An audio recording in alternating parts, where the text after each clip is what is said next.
अच्छा, जब आप अपने देश से दूसरे देश अर्थात विदेश जाते हैं यात्रा के लिए तो आपको पासपोर्ट और वीज़ा की ज़रूरत होती है। तो ये पासपोर्ट आखिर में होता क्या है? साथियों, पासपोर्ट किसी राष्ट्रीय सरकार से जारी वह डॉक्यूमेंट होता है जो इंटरनेशनल यानी अंतर्राष्ट्रीय यात्रा के लिए यात्री की पहचान कराता है और राष्ट्रीयता को वेरीफाई करता है। आसान भाषा में कहें, पासपोर्ट के आधार पर आप एक देश से दूसरे देश की यात्रा बिना किसी रोक टोक के कर सकते हैं। अच्छा, सबसे बड़ा सवाल ये होता है कि पासपोर्ट कौन किस उम्र में बनवा सकता है। अगर इसे मान लो हम लोग भारत में रहते हैं तो कोई भी भारतीय नागरिक बनवा सकता है। दूसरी बात, 1 दिन की उम्र के बच्चे से लेकर किसी भी उम्र के लोग बनवा सकते हैं।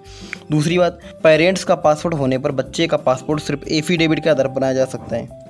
अच्छा, आपकी जानकारी के लिए हम बता दें, भारत में 5 तरह के पासपोर्ट चलन में हैं। ये पासपोर्ट अलग अलग रंग के भी होते हैं और इनकी अलग अलग अपनी खासियत भी होती है। जिसमें पहला होता है नीले रंग का पासपोर्ट, इसको कहते हैं रेगुलर इंडियन पासपोर्ट। दूसरा होता है सफ़ेद रंग का पासपोर्ट, इसको कहते हैं ऑफिशियल इंडियन पासपोर्ट। तीसरा होता है मरून रंग का पासपोर्ट, हल्का लाल होता है, इसको कहते हैं डिप्लोमेटिक इंडियन पासपोर्ट। नीले रंग का पासपोर्ट इंडिया के आम नागरिकों के लिए बनाया जाता है। पासपोर्ट जारी होने के बाद दूसरे देश का वीज़ा लगवाकर हम यात्रा कर सकते हैं। इसे सामान्य पासपोर्ट भी कहा जाता है। वहीं जो सफ़ेद रंग का पासपोर्ट होता है उसे सर्विस पासपोर्ट भी कहते हैं। इसे सरकारी कर्मचारी इस्तेमाल करता है जब उसे किसी सरकारी कामकाज के लिए विदेश जाना पड़ता है। सफ़ेद पासपोर्ट रखने वाले को कुछ सुविधाएं भी मिलती हैं। सफ़ेद पासपोर्ट के लिए एप्लीकेट को पासपोर्ट के लिए अलग एक एप्लीकेशन देनी पड़ती है। इसमें बताना होगा कि आखिर वो किस तरह के इस पासपोर्ट की ज़रूरत उसे क्यों है। वेरिफिकेशन के बाद पासपोर्ट बनने का प्रोसेस शुरू होता है। अच्छा, जो मरून रंग का पासपोर्ट होता है हल्का लाल, ये डिप्लोमेटिक पासपोर्ट होता है। ये वाणिज्य दूतावासों या राजनयिकों को दिया जाता है। गवर्नमेंट रिप्रेजेंटेटिव को सीनियर गवर्नमेंट ऑफिशियल जैसे IPS IAS रैंक को भी मरून रंग का पासपोर्ट जारी किया जाता है।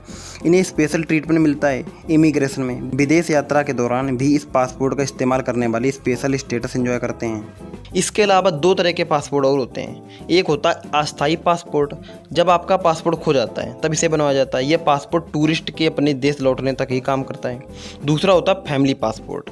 फैमिली पासपोर्ट परिवार के लिए बनवाया जाता है। इसमें परिवार के हर सदस्य को पासपोर्ट ना देकर एक फैमिली पासपोर्ट बनवाया जाता है।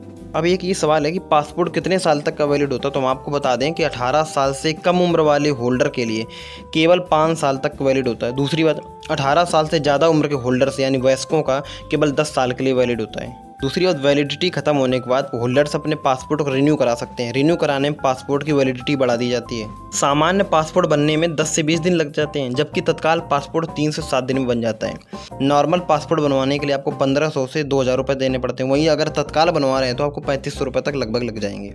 दूसरी बात, पासपोर्ट आपके पते पर कुरियर फैसिलिटी से भेजा जाता है।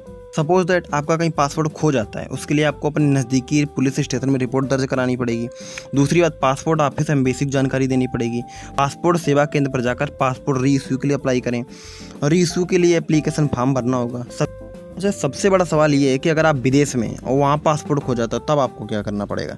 तो वही पुलिस स्टेशन और पासपोर्ट ऑफिस या इंडियन एम्बेसी को जानकारी दे सकते हैं।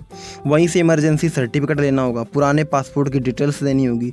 डिटेल्स में पासपोर्ट नंबर, जारी करने की डेट, जगह, एक्सपायरी डेट भी देनी होगी।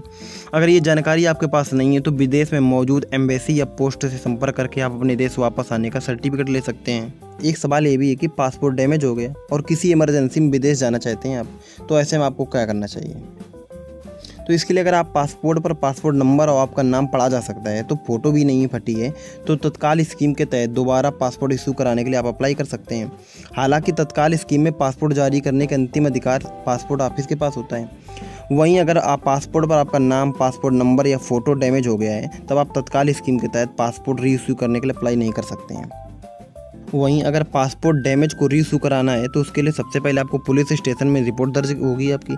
फिर पासपोर्ट सेवा केंद्र या रीजनल ऑफिस से आपको अपॉइंटमेंट दिया जाएगा। ओरिजिनल डॉक्यूमेंट्स की कुछ डिटेल चेक की जाएगी। इसके बाद ये मामला रीजनल पासपोर्ट ऑफिस पहुंचेगा। इसके बाद री इशू होने में 3 दिन से 1 हफ्ते तक का समय लग सकता है। हाँ, अगर वीडियो अच्छा लगा प्लीज़ चैनल को सब्सक्राइब, वीडियो को लाइक करना ना भूलें। मिलते हैं नए वीडियो के साथ। मैं आपका दोस्त राजन।